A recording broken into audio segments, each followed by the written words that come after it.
Okay, we are live on YouTube, and now I'm going to open up the doors for our attendees.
Good evening, everyone. We're going to get started in just a few moments. We just opened up the doors and we're still allowing participants in. So if you just give us approximately 1 more minute.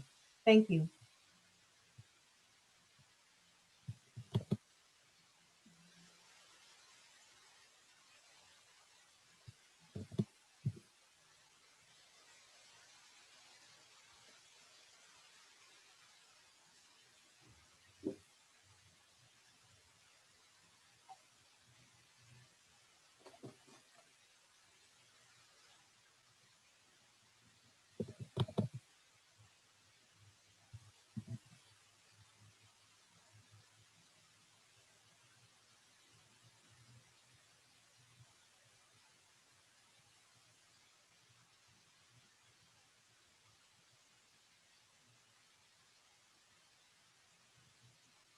Okay, so we are just a few moments after 6:30, and I want to be sensitive and respectful to everyone's time. So we are going to get started. I do want to welcome you to tonight's program offered by the Schaumburg Township District Library. And we are welcoming back Linda Dressler with Remax Suburban and Jean Walters with Home Trust Mortgage. They did an excellent session for us just a few weeks ago on selling your home, preparations for selling. And now we wanted to do on your mark, get set, buy. So they are a wonderful team, and we have asked them to come back tonight to tell us about all of the necessary steps required when you are starting to search to buy your dream home. Before we begin, I am going to just have a few logistics to share with you. My name is Patricia Smolin. I am the business liaison librarian with the Schaumburg Township District Library. I'm going to enter my contact information in the chat, as well as that of Linda's and Jean's. I do want to mention that our library is open. We are active. Our reference desk librarians are available to help you by chat or phone or email, but our main number at the reference desk, I'm going to also include it, is 847-923-3322, or you can send us an email at refdesk.stdl.org.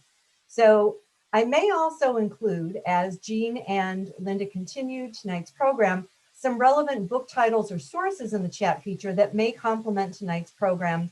And if you want to reach out to me one-to-one or to the library to put any of these books on hold, please let us know. We'd be happy to do that for you.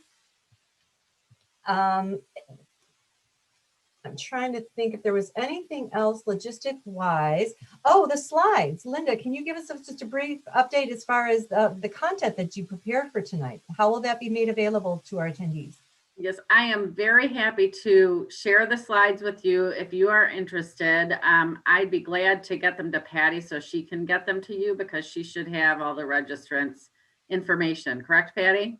I do, and that's really generous of you to share them with us. Thank you so much. I know a lot gets poured into this content, and as every time that we welcome this team back, not only do we get an accurate pulse on what's happening with the real estate market, but there is some humor and tidbits along the way that make this one of our finest programs that we can offer. So without further delay, I want to welcome you both and thank you for coming back. Thank you so much, Patty. And hi, everybody. It's so good to see you. I am live here from my office in Schaumburg. I'm located at the Remax Suburban office right by Gulf and Roselle Road. If you know where Richard Walker's Pancake House is, yeah, that's their marketing plug from me. We are right next door. And I would like to, of course, introduce you to my lender partner, Gene Walters. He is not live from Schaumburg. I'll let him tell you about that. Hello, everybody. Gene Walters with Home Trust Mortgage. We are located in Schaumburg. We're kind of by Woodfield Mall, basically Higgins and Meacham area. I always like to say it was the Pepsi building, but it's no longer Pepsi, and I can't remember the name, but it's next to the Verizon building. I am not live in Schaumburg, as Linda said. I'm actually live from Disney World. I'm out here on vacation for a few days and wanted to make sure that I was able to make this amazing meeting for all of you. So glad you could join us. Tell Tinkerbell hello for me. Without further ado, I figure we should get started. I've been a Realtor since 2007. It wasn't necessarily the best time in the world to start, but I have learned how to work hard, and I'm still here, which is a good thing. And Gene has over 25 years experience as a lender, and you'll get to know us more throughout the presentation. Feel free to ask questions in the Q&A section or in the chat. Patty's going to help us, I think, try to field those questions. And if we don't field them during our presentation, we'll certainly cover them at the end. Here you go. On your mark, get set, buy. This is a guide for you to learn and understand the process of home buying. It could be, there are a lot of moving pieces to it, and we want to make sure that you're prepared. So you may be renting right now. You may be at a parent's house. You may say, okay, it's time. I'm ready to buy my own place. You need to think of quite a few things. What type of job do you have? Do you have a good source of income? Have you saved some money for down payment? You'll find out that it's not as much necessary as you think later through the presentation. Do you have good credit? And what does that even mean? Gene will explain that to us too later in the presentation. Are you moving in with roommates? That's going to be important because maybe they're going to help you pay that mortgage, or maybe it's a spouse or a significant other. Does anyone moving in with you have pets? Because there might be places that don't allow pets. We want to make sure that you're getting some place that allows your pets. If you have a big dog or a teeny tiny cat, we need to make sure they can be there. And then have you also budgeted for other bills? You're going to have to pay your utilities, your phone, your internet. You're going to have to pay homeowners insurance. We just want to make sure that you think of everything before you think of moving out. So then you need to think about, where do you want to live? Where are you dreaming of being? Do you like the hustle and bustle of a downtown area and being able to walk and have walkability? Do you like apartment complexes or condos? Or maybe you like an attached dwelling that takes care of the snow on the lawn, but you want a bit of yard, so you want a townhome. Or you might want a single family home to give yourself more space. And how are you going to find it? A lot of people start looking on their own on the internet for about 6 months before they even call a realtor or make a move towards actually going to see properties. Are you going to see properties that are listed by owner? Or are you going to work with a real estate broker? These are all things that you need to consider. Who's going to help you get into where you want to go? This is where I want to just talk a little bit about the current market. The current market is very tight right now. And when I mean tight, what I mean by tight is that there is a shortage of inventory. If you've been looking at all, you've been seeing very few listings or very few new listings popping up during your search criteria or your parameters. What happens then is it makes prices go up, just your regular economics of supply and demand. So you need to make sure you have a real estate agent or someone helping you who really knows how to navigate this competitive market. So something you may not even think about when you're thinking about getting a loan is, what's the difference? a lender, a mortgage broker, banker, local banks, online facilities? Does it matter where I get my loan from? And I will tell you, it absolutely does.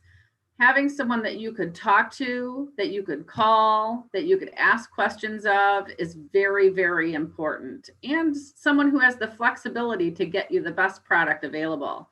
Jean, can you speak a little bit more to this for them?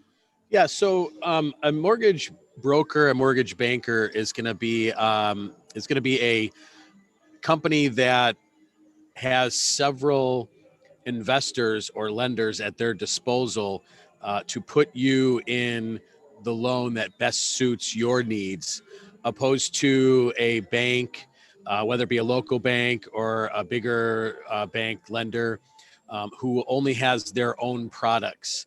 For example, if you go into a local bank, you will find out that they might tell you, oh, sorry, you don't have credit scores high enough to be able to do this type of program.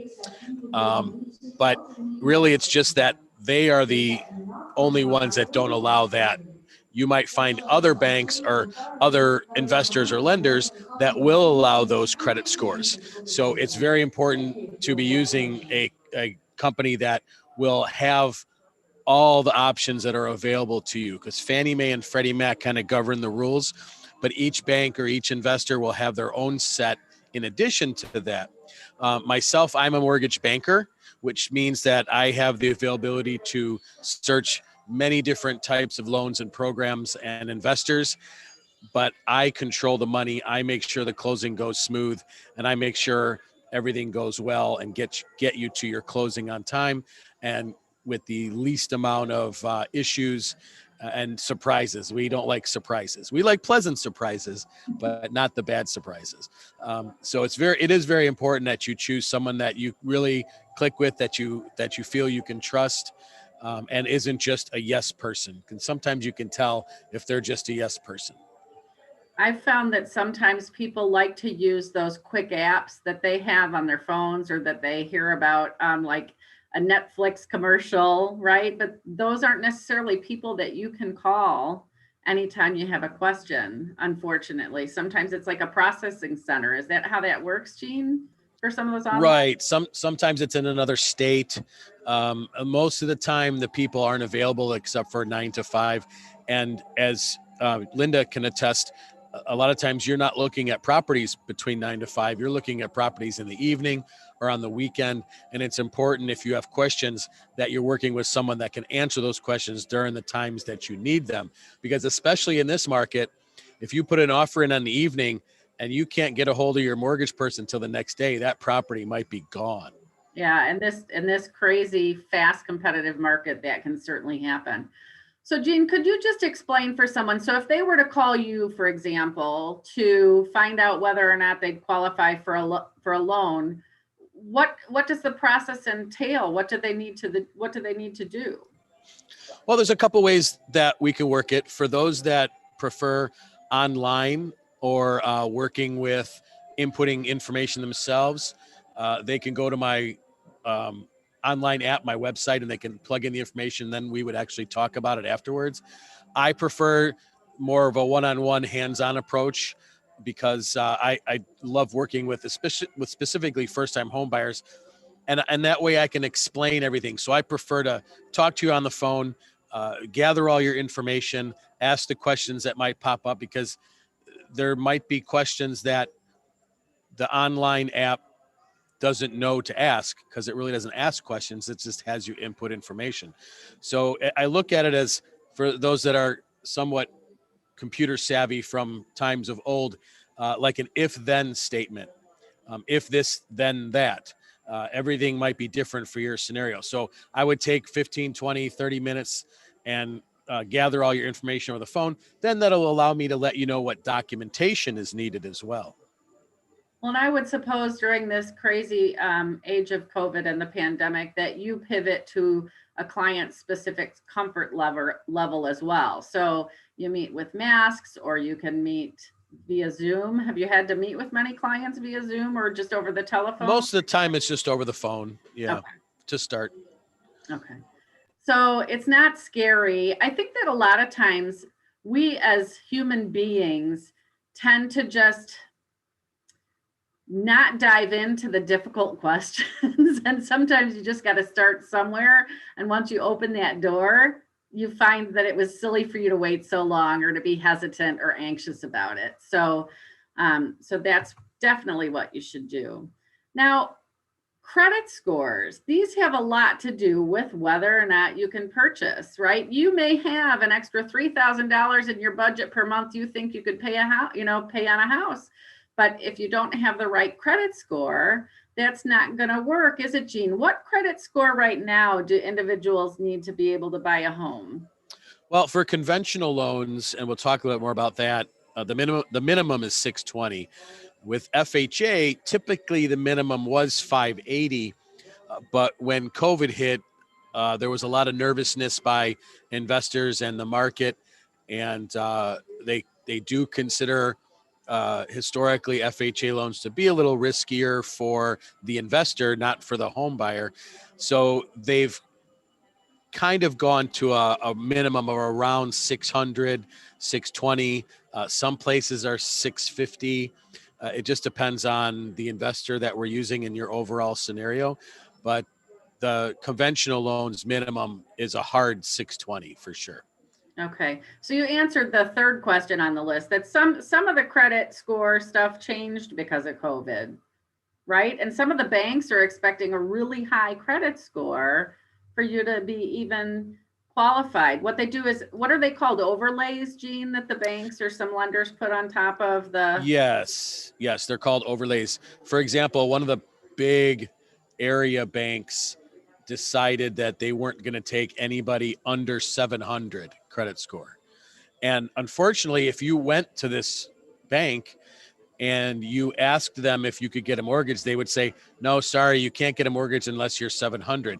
I don't believe, from what I've been told by customers, that they were not being told that it's just their policy. So people were walking away thinking that if you didn't have a 700 credit score, you just couldn't get a mortgage anywhere. Oh, and no, that's so just their not the hopes case. their hopes were dashed right away from walking into that institution. That's not good. Now, some clients will come to me and say, well, my Credit Karma is X score, and then they wonder why they don't qualify, because they may say their Credit Karma is that 650 you were talking about. Can you explain a little bit about the type of score that lenders use? Yeah, I actually just did a webinar on this as well. The Credit Karma score, those consumer type programs that give you those credit scores, use what's called the Advantage program, Advantage Credit Program. And it's basically, I also refer to it as a consumer credit. It's basically a real-time, I don't want to say it's fake, but it's just for your own personal use. Nobody really uses that. When you go to buy a car, the car companies use their own scoring models. When you go to buy a house, we use our own scoring models for the industry, and it's a mortgage credit report that we use, and ours doesn't update as quickly. Maybe once a month, maybe once every 2 months, and I think a lot of that is because the creditors get charged money for reporting to these places, so you don't really get the real-time credit scoring that you see on Credit Karma. So you can't really go buy Credit Karma for your credit score when it comes to buying a house, or buying a car, or even getting insurance. When you go to get homeowners insurance or car insurance, they have their own credit scoring model. But it is good to monitor, because it will tell you in real time if there's something wrong. You'll see your credit score drop. If you did something good, you'll see it go up. So it is good for those types of things, and it also tell you if you have something going on that may be fraudulent. So you said that the mortgage company has their own kind of algorithm that they use to check credit. But if I were to know my FICO score, is it close to what you're looking at? It can be. It's usually off by anywhere from 20 to 75 points, plus or minus.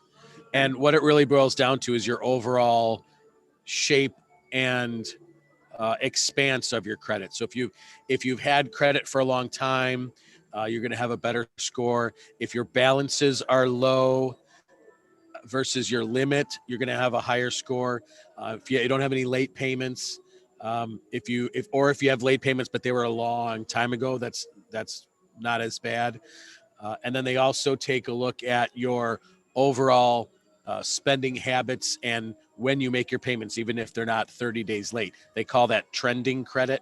So if you trend to pay your bill after the date that it's due, even though it's not 30 days late, then it will affect your score as well in some way.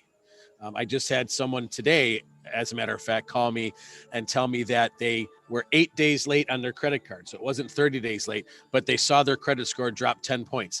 And that's because of the trending credit. If that happens too often, then even though you're not 30 days late, they see that you're a quote unquote a slow payer. So you don't pay 30 days or more late, but you do pay slowly for whatever reason. It could be that you don't have the money. It could be that your paychecks are spaced a certain way, or it could be that you're just not, it's not as important to you to pay on time because you want to pay all your bills at once. You want to, pay your 5 credit cards on the same day instead of trying to remember to pay them 5 times during the month. Okay. Well, so if their credit isn't where it needs to be, I think you've already answered this in all the answers you've given us from your experience, but can you help them fix it? I mean, questions as simple as, should I close out the credit cards I don't use? Should I make sure to pay this off? Or I have an old hospital collection or something on my account. Should I pay that off? All that kind of information, I'm sure you can help them with. But what else do they need to know that they don't know about credit that we can touch on if we haven't yet in this little slide? Well, you kind of touched on one big one a little bit. When you have an older collection or a medical collection, people think, oh, I need to pay all these off. And that's not always necessarily the case. If you have a collection that's old, like it's 2 years old, even if it's small and you say, I just want to knock that out, over the long term, it may help you. But short term, it turns that dormant, no longer affecting your credit collection into a recent negative item on your credit report. So sometimes it's not good to work with those. But in general, you want to have your balances ultimately 25% or less of your limits. That's going to keep your credit scores the best. And then have a rounded out credit. So you maybe have a car loan or an installment loan and a couple credit cards.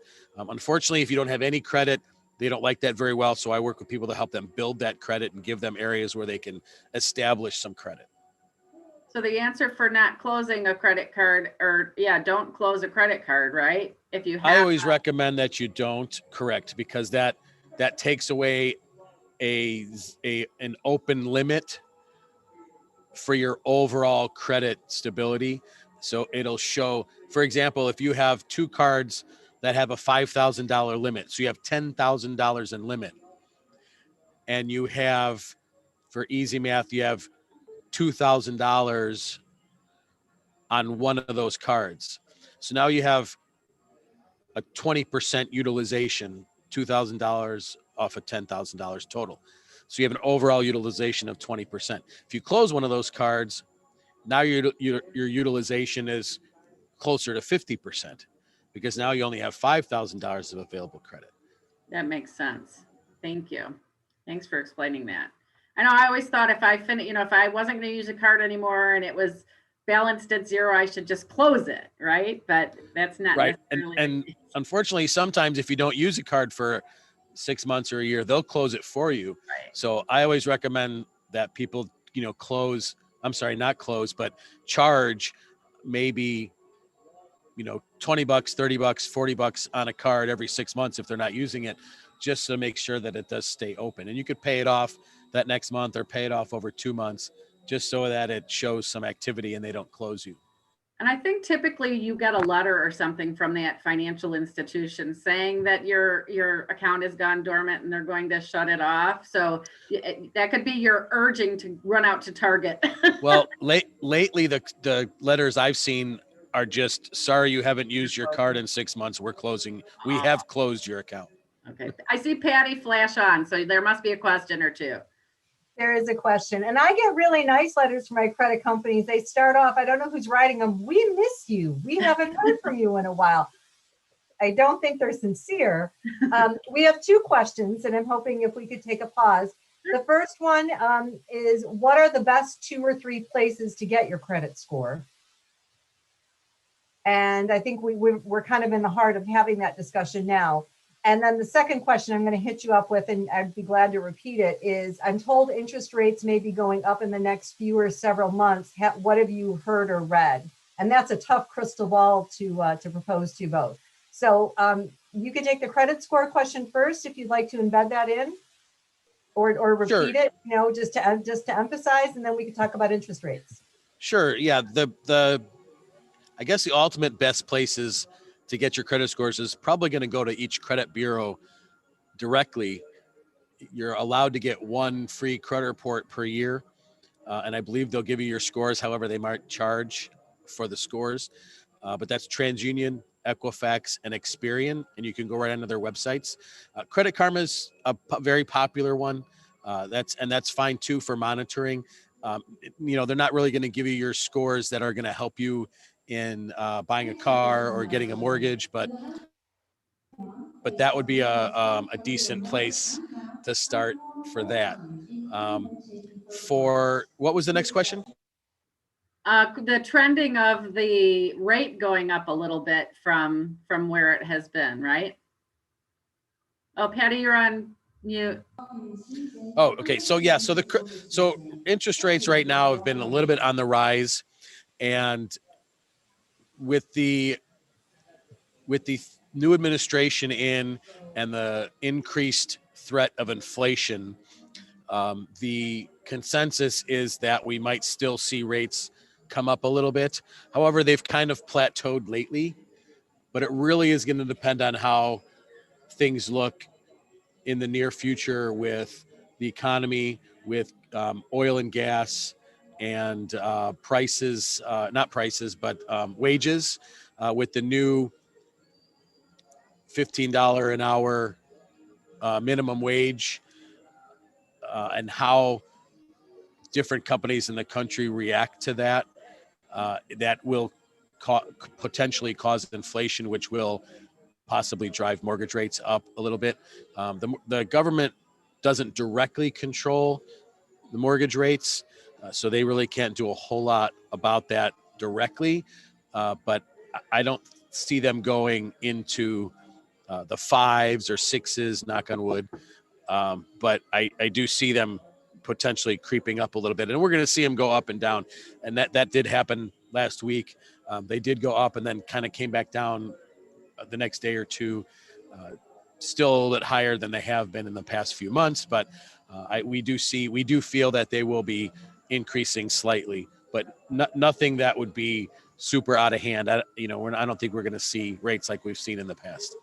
Which is so frustrating, I'm sure, to you as buyers, because the inventory's so low and you're not seeing what you want, or you're not being able to get what you want, but so you have to wait, right? But I guess the good news of this is we're not in the 80s. Weren't there interest rates in the 80s that were in the teens? Yes. Absolutely crazy interest rates. So they're still low comparatively to where they have been prior to this.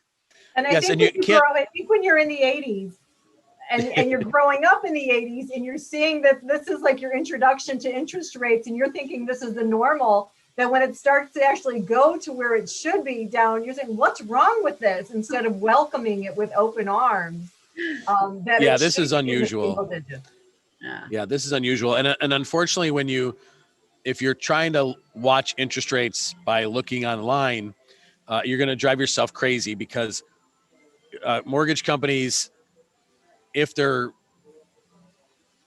I'll use the term loosely, silly enough to advertise interest rates, they have to put those rates out depending on the type of media that they're using ahead of time. So they could be shooting themselves in the foot, or they could be underestimating rates, because if a rate has to be published a week to 2 weeks prior to get it into print or to get it into some kind of media, then with rates changing on a daily, sometimes hourly basis, those rates aren't going to be good anymore. Don't you get a sense, Jean, thank you for answering both those questions, but don't you get a sense that your clients, when they hear those words from you, that they are magic words, you're locked in. And when you hear you're locked in, you know, your clients can breathe that they've secured the good rate. Well, and I was just going to touch on that too, even though we're not to that point in the presentation, and I don't think I have it in there, is that Jean very diligently, once you're under contract and once you've fully applied and done everything you need to with him, is watching those rates to try to lock you in at the lowest rate possible during that time frame. Now, no one has a crystal ball. If we did, we'd make a lot of people happy to know it's the absolute lowest, or, you know, or to know that it's not going to change 2 days from now. But through experience and education, right, he's able to do something like that. So yes. Yeah, he monitors it for his clients. Okay, well, I'm going to take a step back, but thank you for addressing those questions. Thanks, Patty. All right, so now we're past credit. Let's go to the next slide. Now the next thing that I need you to answer for me, Jean. The thing that I find so interesting is that a lot of people just somehow think that they need a really high, big, huge amount of money to put a down payment on a home. And while it's optimal to have 20% down, because then you're not paying the private mortgage insurance, it is not necessary. So you need, if you're renting, for example, you usually need to pay a month's security and first month's rent. Sometimes you need to pay first and last month's rent and security, right? And the minimal you need to put down on something is 3% if you're buying. So you could almost get in for the same money depending on what type of property you're looking for. Is that right, Jean? That's correct. Conventional loans, so that would be the Fannie Mae and Freddie Mac loans. You can have a down payment as little as 3%. And with FHA, which is a government-backed loan, the minimum is 3.5%. So it really is, you know, there really isn't a huge down payment requirement like a lot of people still think. And part of that is because you go into your bank, and right now, especially, some of the banks are requiring 20% down. They won't do it. And again, you go in and you think, oh my gosh, I don't have 20%. And they don't tell you, oh, but you could go over here and get a loan for 3% down. They just tell you, sorry, you can't get a mortgage. That's a shame. It's really a shame, but it is a myth that's out there. So that's why we cover that. Now, there are all kinds of different loan products that you can qualify for. And I am not even going to try and broach this subject, except that Jean, being the great mortgage banker that he is, will talk to you about the different programs and help you find the best fit for you based on your situation. And I'll let him explain these different programs. Yes, there are basically 3 general types of loans. You have conventional loans, which is Fannie Mae, Freddie Mac loans. You have FHA loans, which are government-backed loans. And then you have VA loans, which would be for veterans. And that's also a government loan. The conventional loans, you have fixed rates and you have adjustable rates. You have interest only on here, and they really aren't doing the interest only loans as much anymore because of the crash of 10, I guess it's been over 10 years now.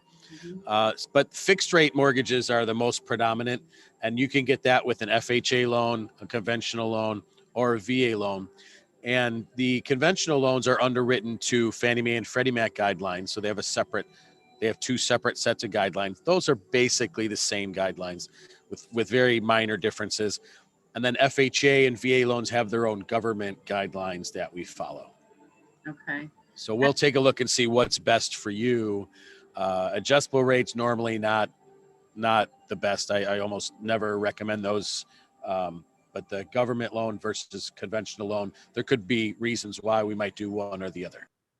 And adjustable rates and interest only mortgages are the ones that kind of got people into trouble when the market did crash.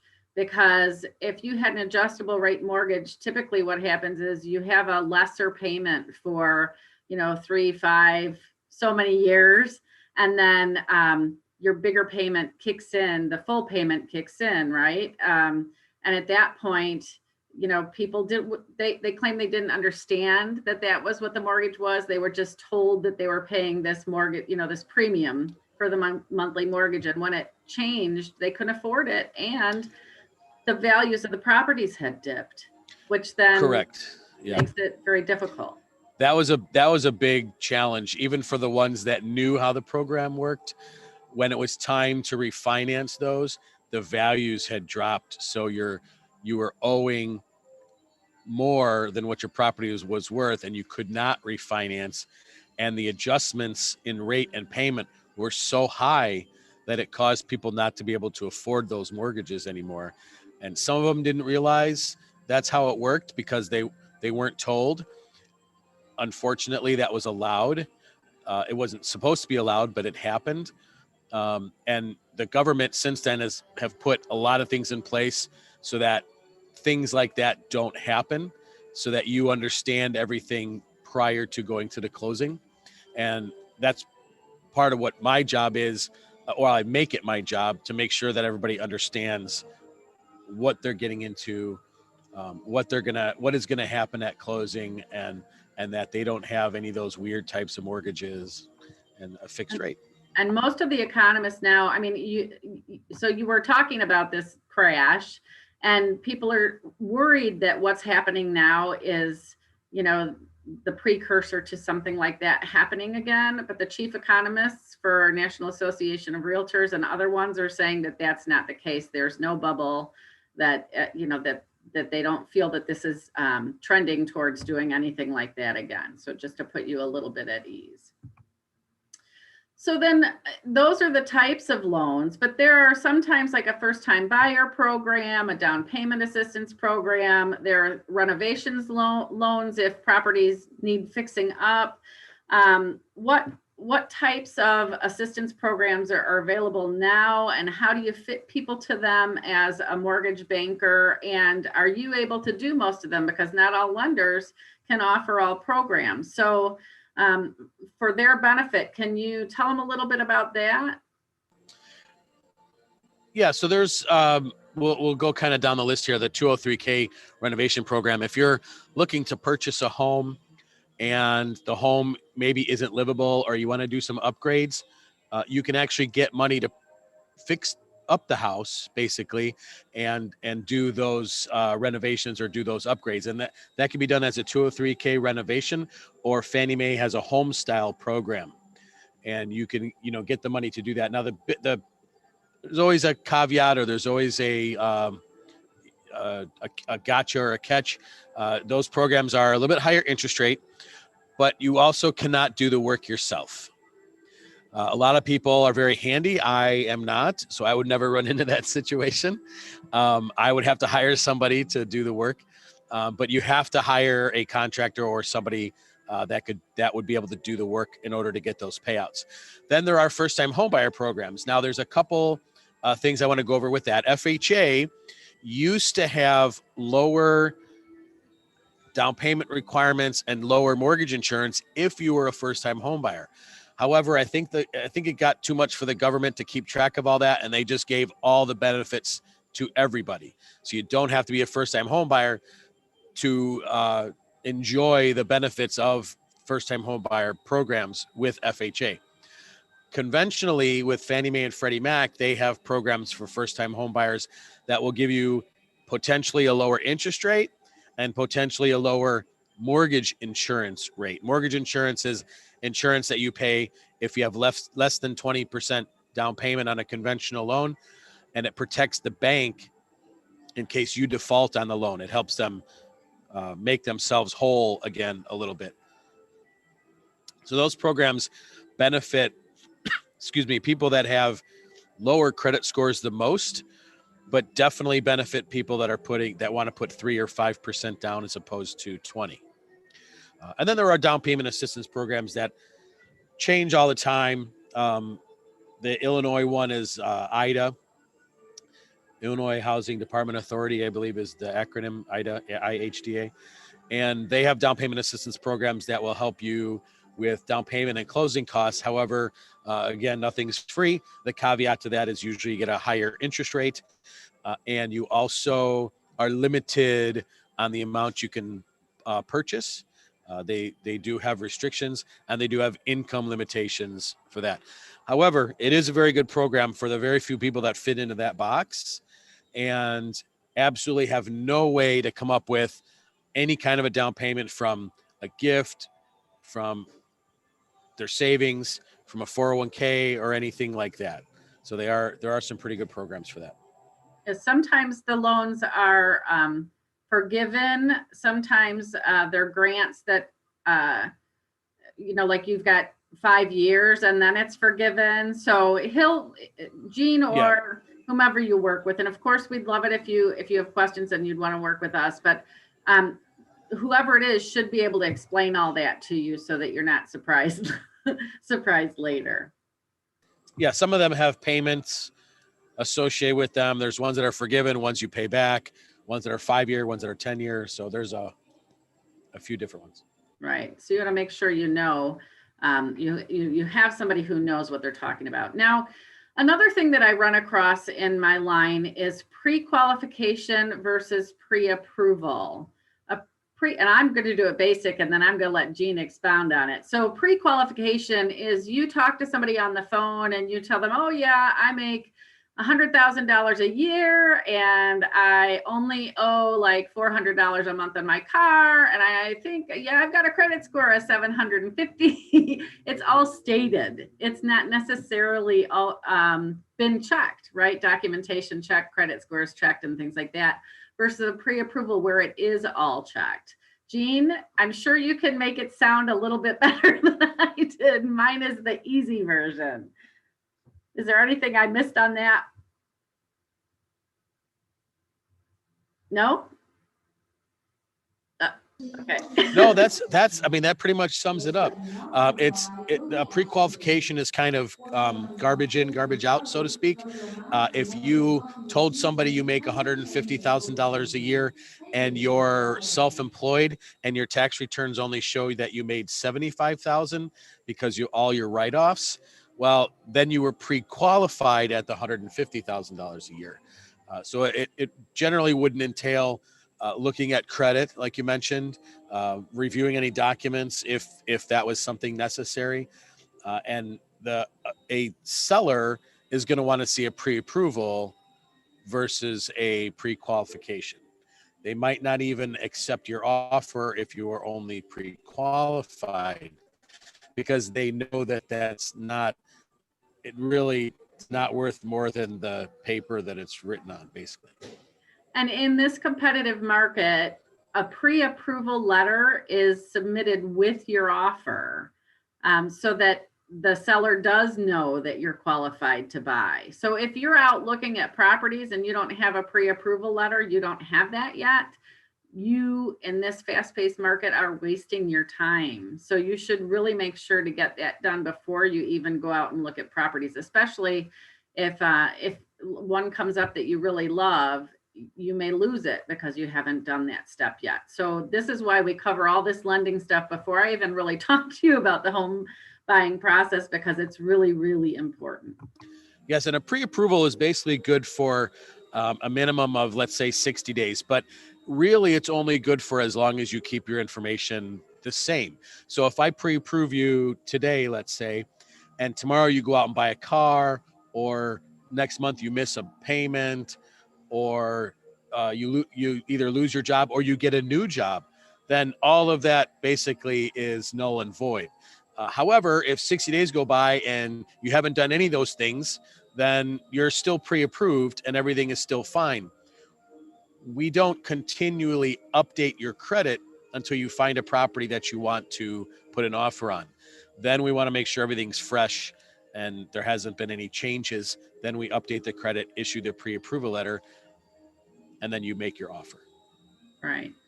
So to recap, you want to get pre-approved for a mortgage. If you don't know where to start, your realtor partner will have referrals that they know, like, and trust, and that they can send you to people they know that work as a good part of a team in the home buying process, which is really, really important. And we both believe that it's important that you use referrals. Referrals? Is that what I said? Yeah, it's very important to use somebody that you know, like, and trust. It really is. You might click with somebody, or you might not click with somebody. You might like the way someone talks or that they don't talk, and use your gut, use your instincts on who you feel that you should use. And a referral is always one of the best ways, whether it be a referral from the library or a referral from a realtor or a friend. That's always going to be the best. Yes, definitely. And as I said, pre-qualification is stated information. Pre-approval requires the paperwork to back it up, and the letters required by the listing agent to prove the ability to purchase. Now, an interesting thing, and it's just this last sentence on this one slide, is that you want to make sure to tell your lender is going to tell you what you qualify for.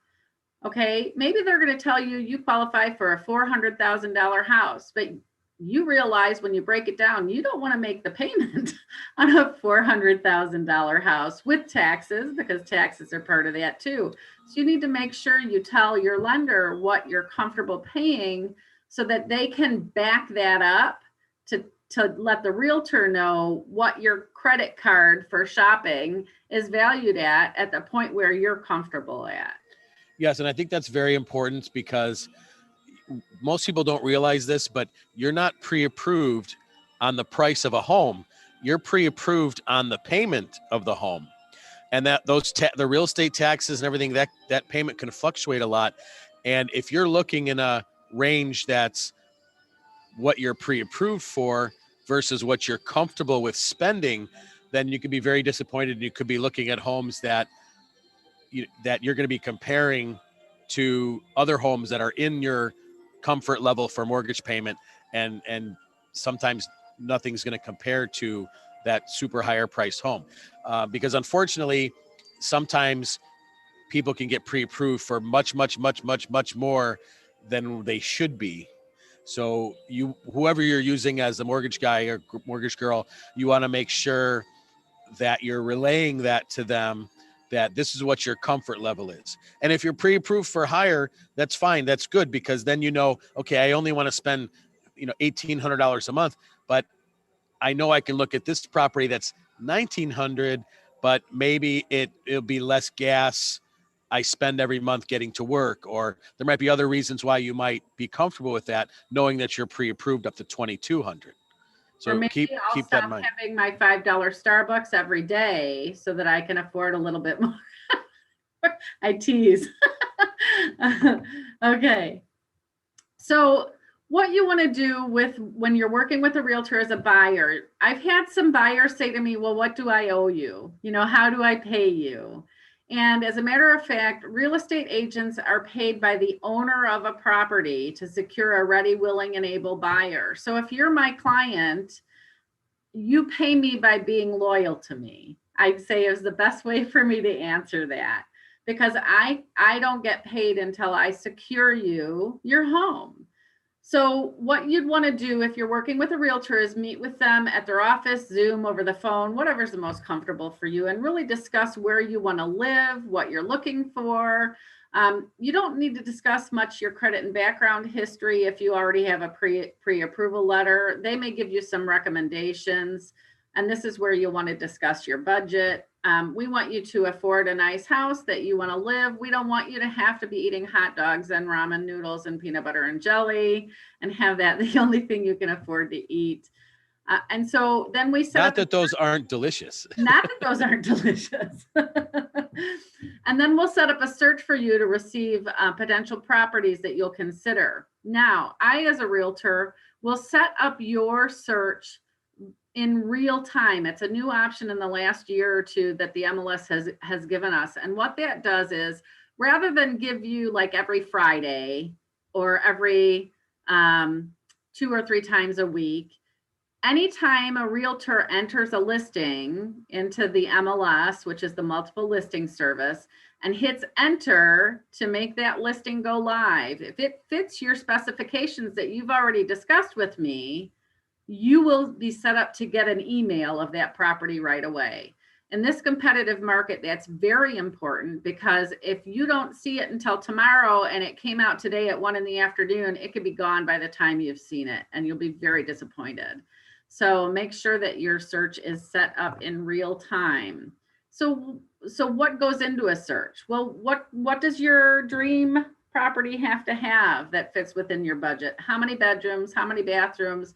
Do you want a powder room so that your guests don't have to go to one of the main baths that everybody else in the house is using? What kind of yard do you want, or landscaping, or view? Do you need a basement? And if it's a basement, is it just for storage, or is it for living space? Do you need it to be finished, or will you finish it yourself? Would you like a garage, and for how many cars? And does it have to be one that walks you right into your house, right? Or can it be detached? And again, I've touched on this already. Do you have pets? Because if you live in a homeowner association subdivision, there may be rules for pets on breeds or weight restrictions or things like that. So it's very important to go over all those details with your realtor so that the search is accurate. Again, we don't want to break your heart and send you things that, you know, that we think will work and then they won't. So it's best to just divulge everything up front. So your realtor will set up a search, and then this is just a snapshot of what you'll get, a mini snapshot. So on the left, you'll see, and sorry, it's kind of squished. You'll see a picture of a house, and then you'll see underneath a number 1 through 45. That's how many pictures of the house are on. So you could click on that and it will blow up larger on your screen, and you could scroll through the pictures. On top is a see details button with a little house. If you click on that, it'll show you the listing sheet, which gives you the full information on the property. The sizes of bedrooms, should have the flooring on there, should have whether or not the appliances are included. It should have your homeowner association dues and what might be included in it. All that information's on there. And it's really good to use, but the best tool for you and your realtor is the little colored boxes, interested, maybe, and not interested. So when you start looking at properties as a buyer, it starts getting very confusing. Whether or not I've looked at something already, oh, I think I've seen that one. No, I don't think I've seen that one. If you're diligent about marking them, then you'll remember, because once you click on the not interested button, it goes away and it's not going to come back up again, right? Otherwise, you'll keep seeing it on your feed. So you'll want to do that. I can see as your realtor, if you've marked interested, maybe you're not interested, I could see how you've marked the properties. The little box on the right is a notes box. So let's say you went through and really poured over the listing information and went, you know, I really like this one, but the taxes are too high and I'm not sure about that backyard, what it faces, right? You could put those notes in the notes box just to remind you what you've done, because we want you to be able to easily access the work that you've done and keep track of it. It's just a little side note for you in keeping track of these properties.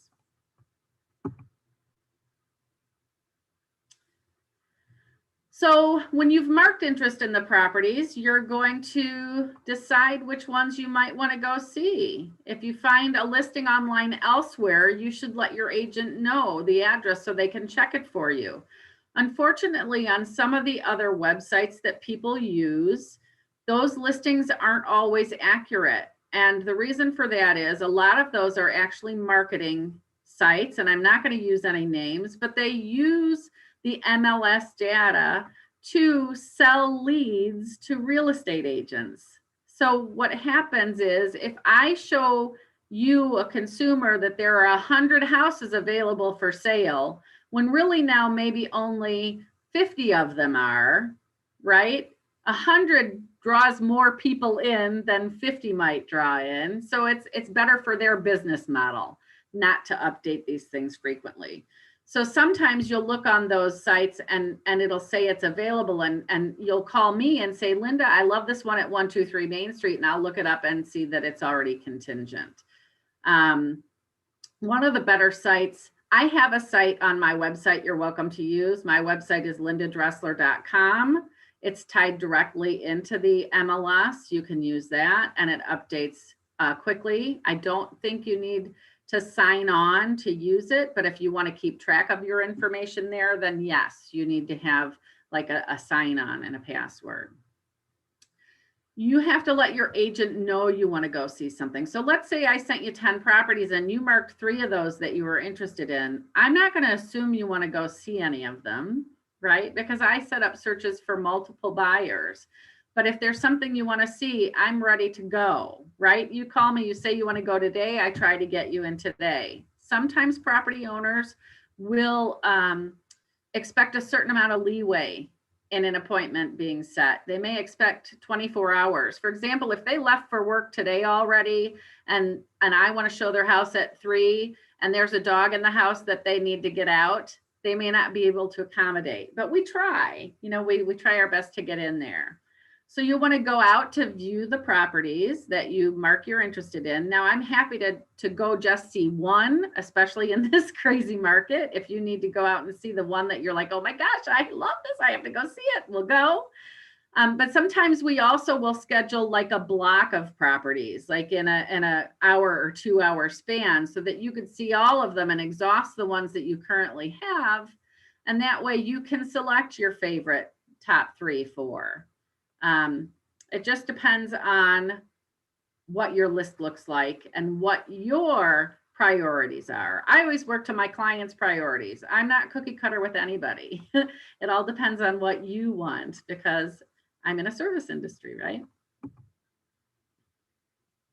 So this is what the listing sheet looks like. It's a lot more robust than that little kind of cartoon strip thing that you got.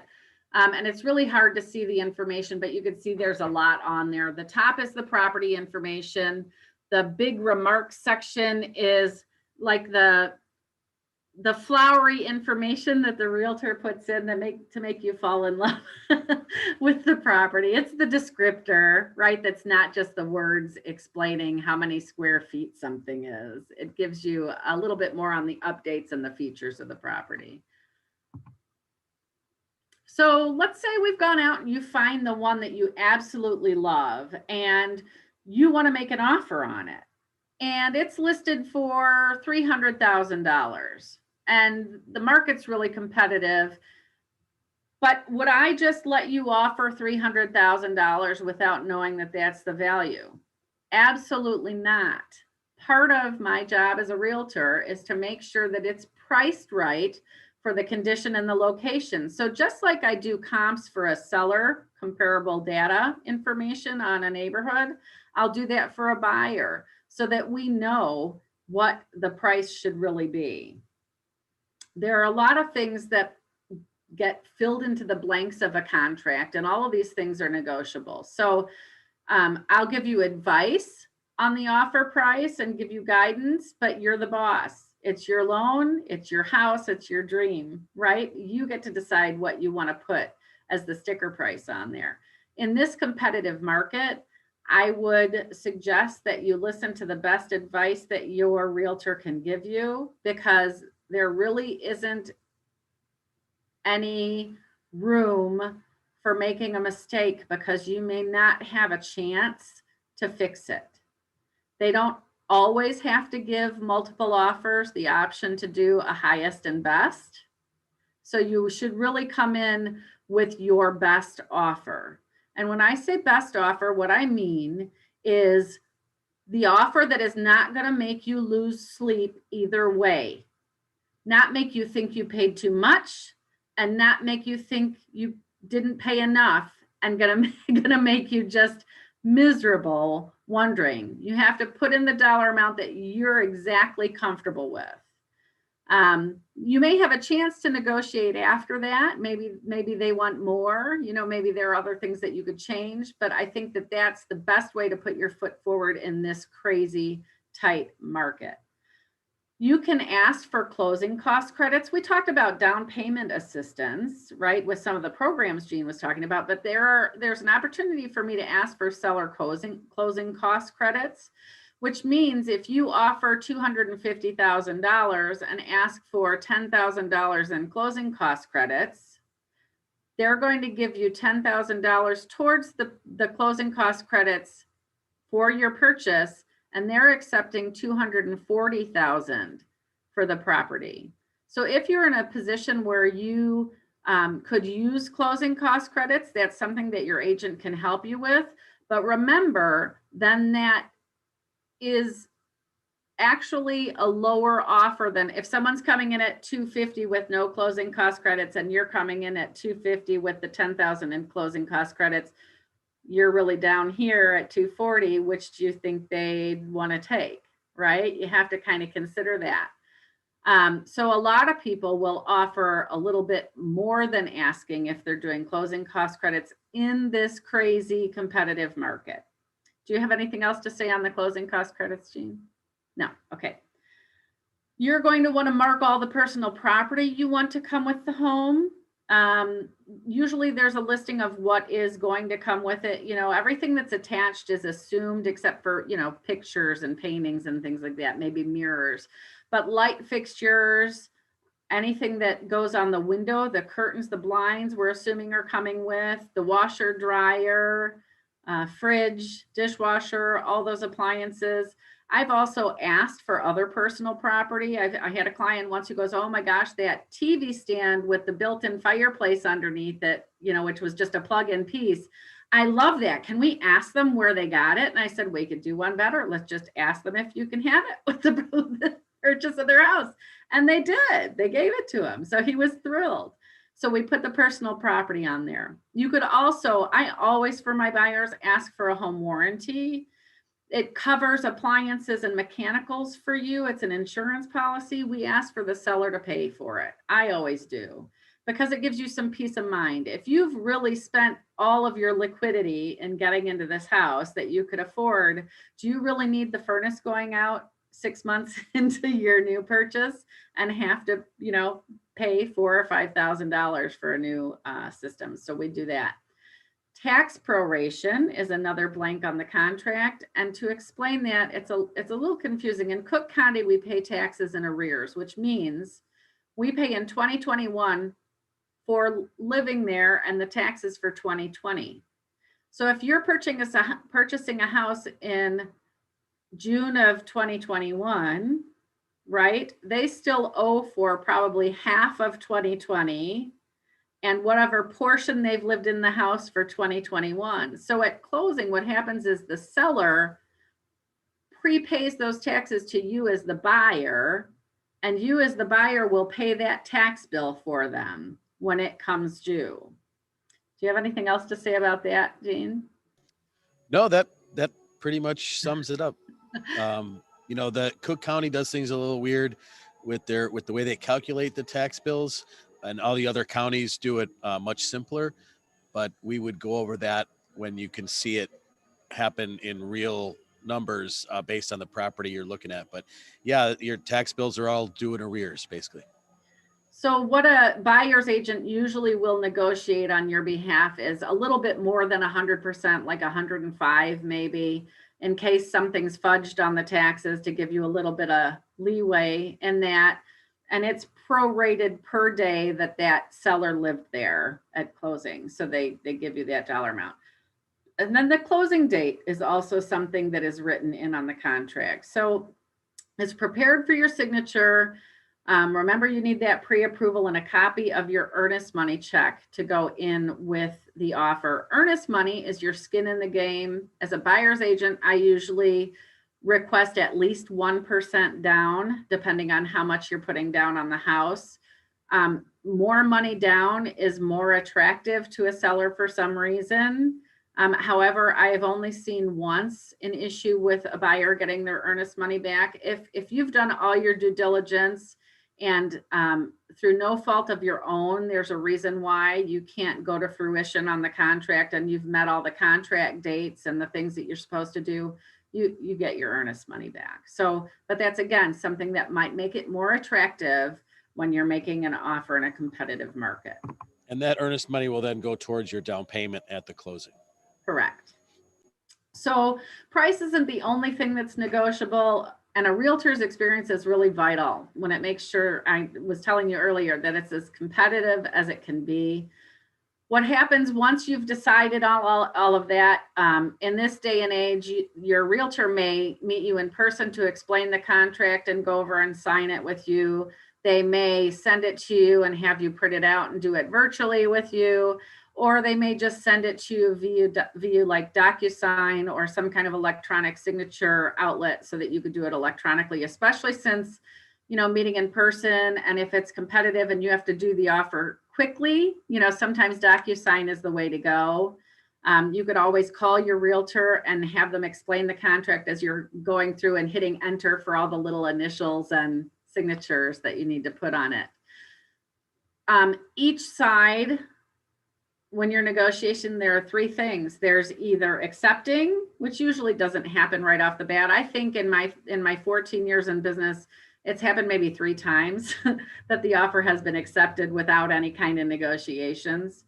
They can reject it, so they can flat out reject it, and they can counteroffer. Those are the 3 choices. And then you as the buyer, if they counteroffer, that's considered a new offer. And then you have the option to do one of those 3 things: accept, reject, or counteroffer.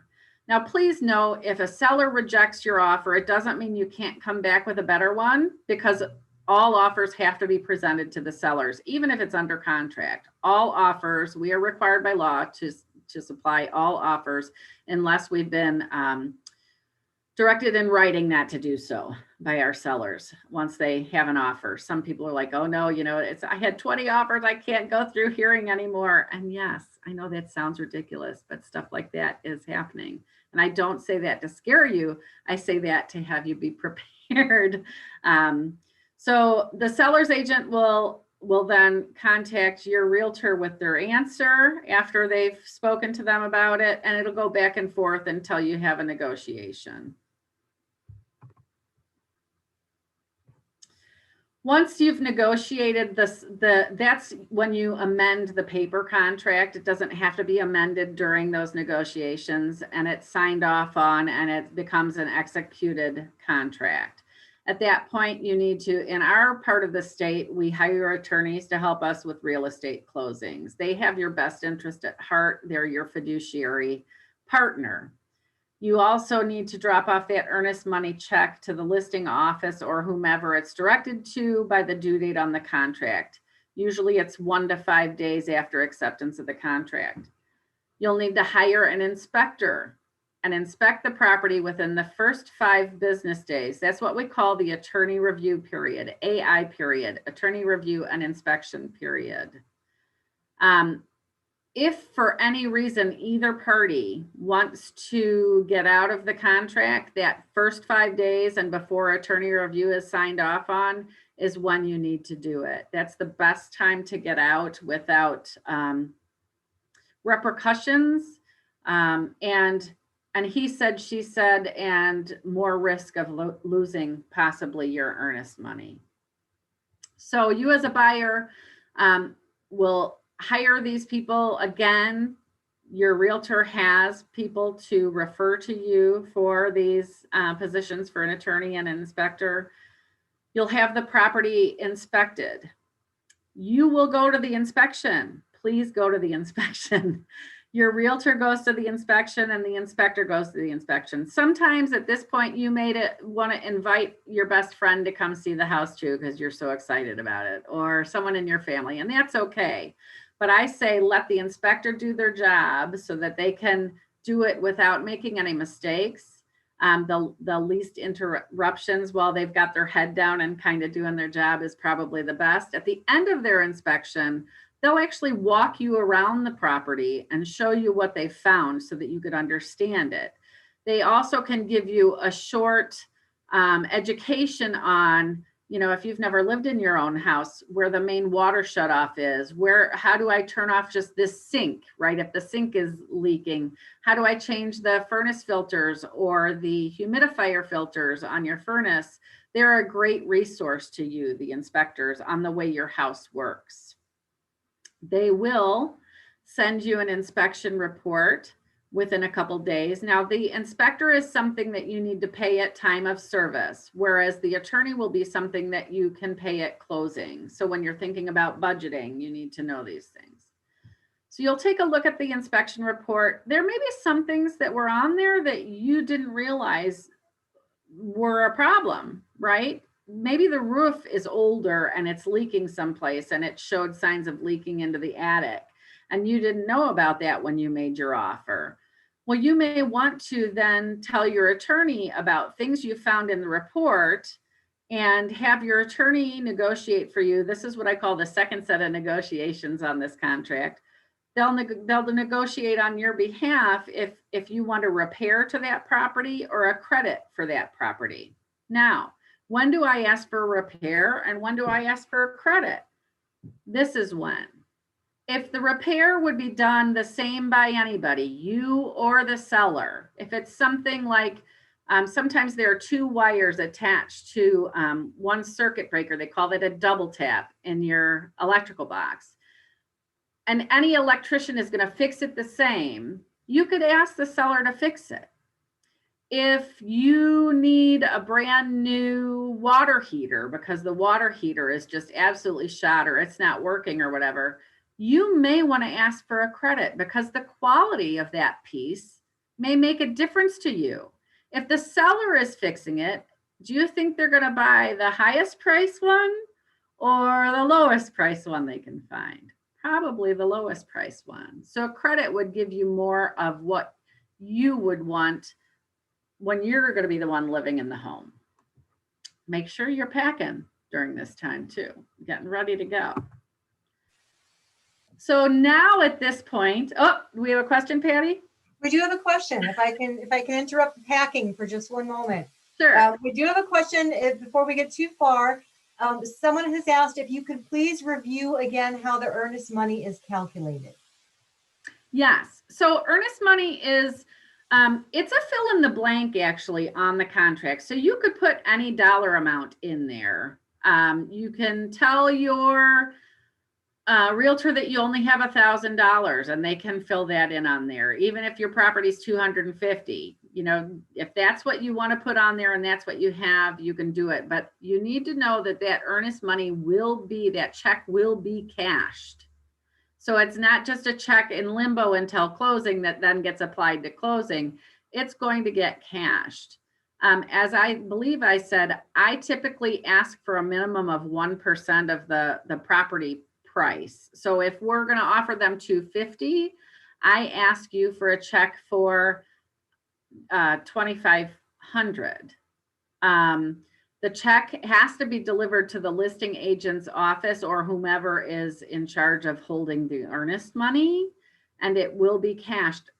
You can also, one other blank is state the number of days. So if you need 2 days to get the money together or something to be able to do this, then that's fine. Just let your real estate agent know that so that they don't put 1 day on the contract and then you can't get it together for 2. You'll be in breach of contract if it's not delivered in a timely manner. Does that answer the question? I hope. I think you went over it well, and I'm just going to wait to hear from the patron, or the attendee. If you could just let us know if that addressed your question completely. Unless I hear differently, I think it has. We're good. So we're back onto packing. Okay, so make sure you're packing. But now we're going to talk about, now that once you've got all those inspection items negotiated fully between the seller's attorney and your attorney, that's the end of the attorney review period. At this time is when I usually talk to people about applying for their mortgage. And I'm going to let Jean talk about that, what kind of documentation they need and what happens when they're doing that with you, Jean. Yes, so you should apply for your mortgage as soon as you have a contract accepted. And at that point, if you haven't already, you should have already sent in the required documentation, which would be things like bank statements, pay stubs, W-2s, possibly tax returns. If there's a divorce or a court order for child support, that documentation would be required. And then what we're going to do with that information is we're going to talk about locking your interest rate if that's something that we should do, or wait a little bit. And then we're also going to get everything together with the processing, verify your information, ask any questions that might need to be asked. We're going to get some information from your employer to make sure that you're still employed and that you're working there. And then we're going to send everything into underwriting. Then underwriting is going to issue what's called a conditional approval. That conditional approval is going to have all the additional information the underwriter wants that we didn't know about or didn't know that they would request. And then we would gather all that documentation from you. Sometimes it's only a thing or two. Sometimes it's a few, depending on your overall scenario. And there's some things on there also that don't have anything to do with you. They might have to do with the seller or the title to the property. So we'll gather all that together, send it in. And ultimately what we're looking for is what's called a clear to close. You will also have a commitment date on your contract. And what that means is that that's the date that you must have a mortgage commitment from a mortgage lender, mortgage company that says you definitely have the loan, that there really is no other questions. Everything's done. They've given it their blessing. And all you need to do now is get to the closing table. Thank you. But there is something that happens between that time, right before you get your clear to close and everything's going through underwriting. And the reason we tell you not to do this step, which is the appraisal, and you do that through your lender because you have to pay for that. That's another one of those upfront fees that you have to pay during the transaction. The mortgage company will send out an appraiser to make sure that the property is worth that value that you're paying for it. So that $250,000 in the scenario we've been talking about. So you will find out from the appraiser if it is at value, maybe a little over value or a little under value, right? So what happens if it's over? If it's over value, let's say they appraise it at 260, then you've got a little equity, right, in your home. What if it's under and they say it's worth only 240?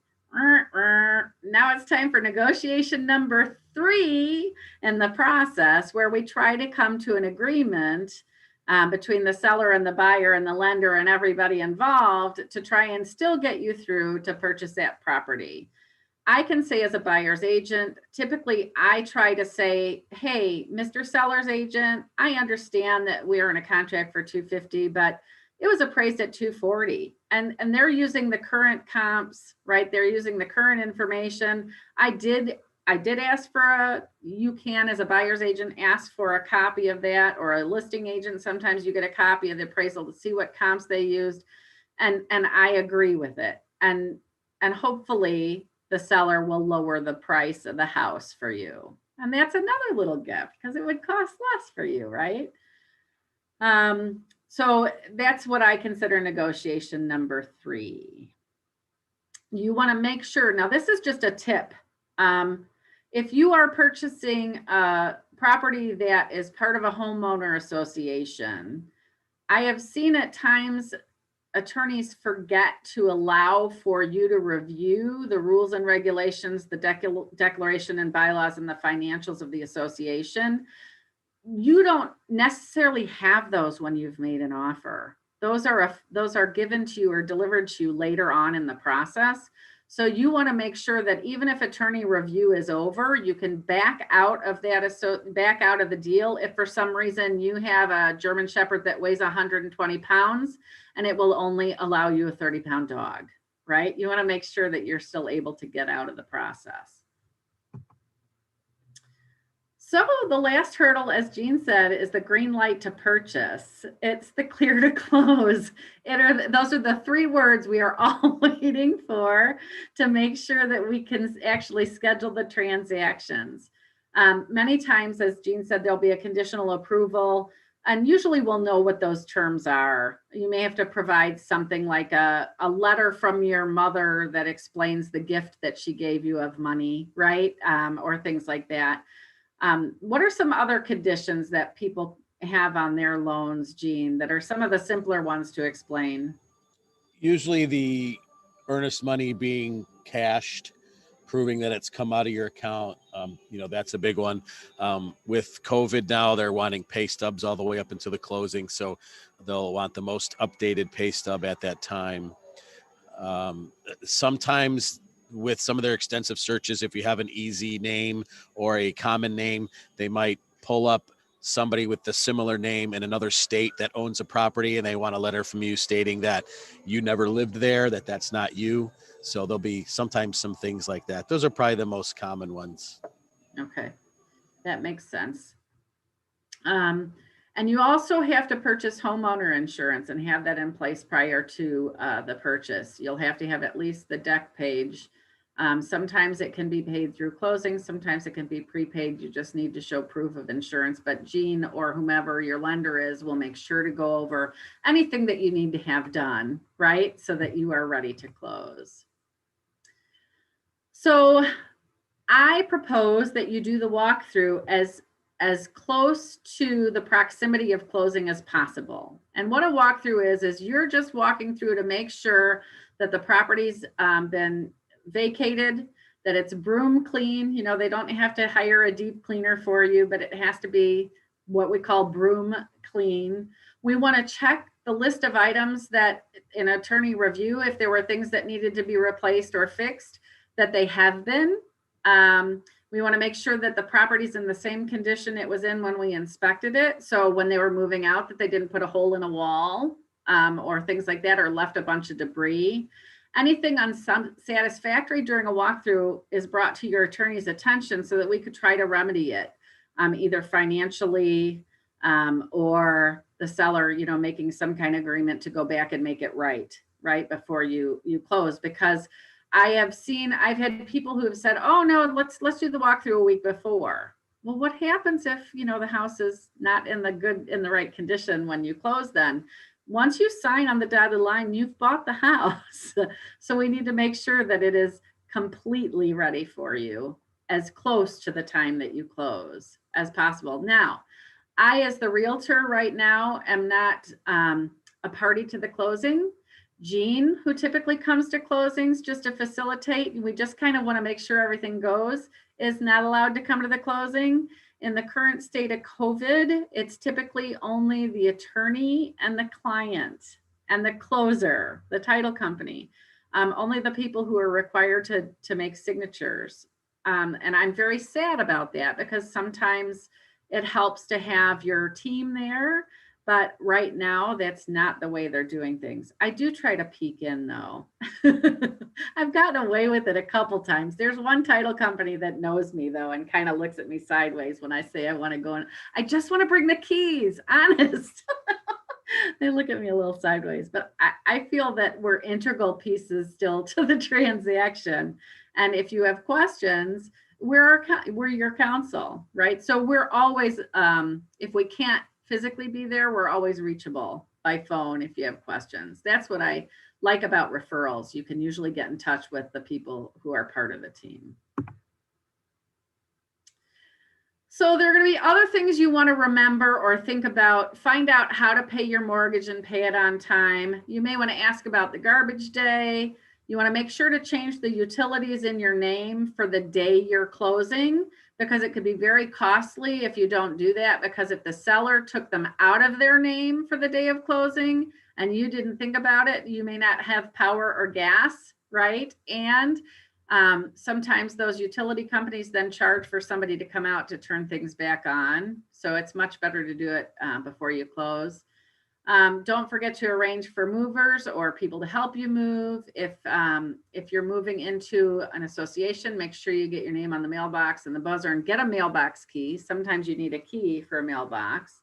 Ask for any pool passes, parking passes, where the workout centers, if you're in something like that. And don't break any of the rules if you are in a homeowner association, because they like to charge you when you do break the rules. Make sure you don't.